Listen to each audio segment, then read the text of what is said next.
looking hungry, cobber? You plant your ass down, mate. Would you like some mashed potato with that burger on your plate? It's been another long shift here at the Cooper Petey mess, but if you got a minute, I got something on my chest. It was the 24th of August, back in 2010. I was working out of Tarrant Cout with a squad of 20 men. The Dutch had pulled the pin, leaving her as Gan for good. It fell to us to fill the void out to the west in Derapet. It had been a lethal summer. Starting back in June, we'd lost Smithy, Snowy, Applin, Palmer, Chucky, and then Buse. August took down Jason, Brown, and Curbs and Thomas Dale. On the morning of their service, we set out en route Whale. I was carrying the Maximize, the thumping belt-fed gun, with an action like a jackhammer. The weapon weighed a ton. We drove south of the Tangie to an RV where we met with two brick of boys from Anna Joy, and we turned for Derapet. Lance Jack MacKinney, the boys all called him Crash. He was the fastest bastard that we all knew, for distance or for dash. A soldier's bloody soldier, and the fittest man I've met. I was proud to march beside him on approach to Derapet. 60 clicks out in the sticks to the west of Tarrant Cout. The sappers saw the fams move in and the women all clear out. A tick was what we wanted, a tick was what we'd get. It was only a matter of when and where, there in the fields of Derapet. Me and Crash were partnered in reserve back at the rear. And though we weren't at point that day, I smelt and felt the fear. The boys kept probing forward through the aqueduct and sluice, till from a nearby tree line I could see all hell break loose. They'd hit a complex ambush of about 100 men. There was the chattering of AKs and the thud of PKMs. The rounds were whistling around them, but we couldn't tell where from, because the Taliban had concealment in the tree line and the corn. And then a call came on the ICOM to come forward from the back.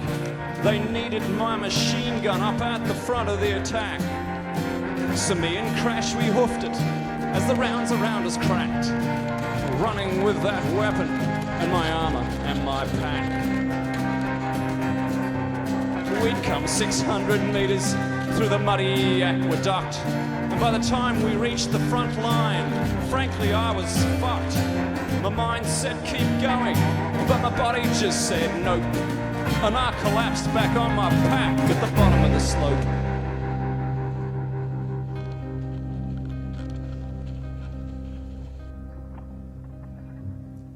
Crash grabbed the Maximi and he hauled it up to the crest. That's why he was where he was when the round burst through his chest. I looked up in that instant, and I never will forget, as he spun around and crashed face down in the dust of Derapet. Wooly called for dust off. We were too far from the cars. We worked on Crash for an hour, taking turns on CPR. The chopper came and medevaced him back into TK, where the doctor at the roll 2 declared him DOA. Meanwhile, Keegren broke cover, dancing dangerous and strange. 100 Talib muzzles flashed as the Aslavs found their range between those gun cars, the Apache and the M777. Many Talibs became martyrs with their virgins up in heaven. The battle soon was over. They had lost their will to fight. They left their dead and dying. They'd pick 'em up that night. We walked back to the Aslavs and crawled into the fob.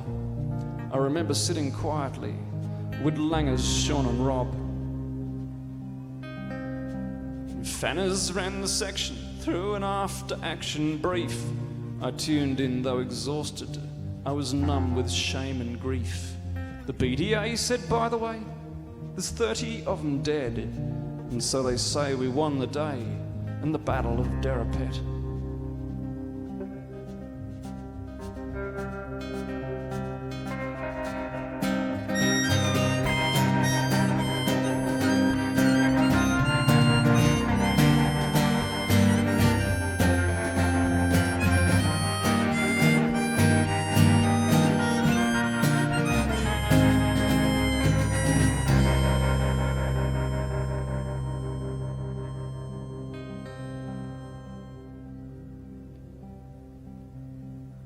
Becky's waters broke at the crematorium.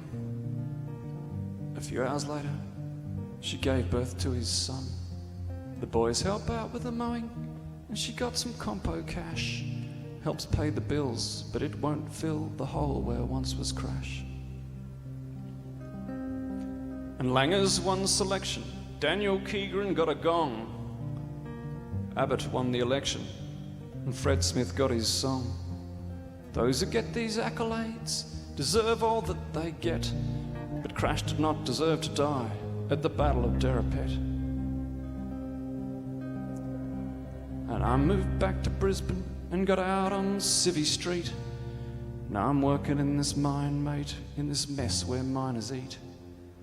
I'm married now with children to a woman named Regret. It's the price you pay for a summer's day in the fields of Derapet.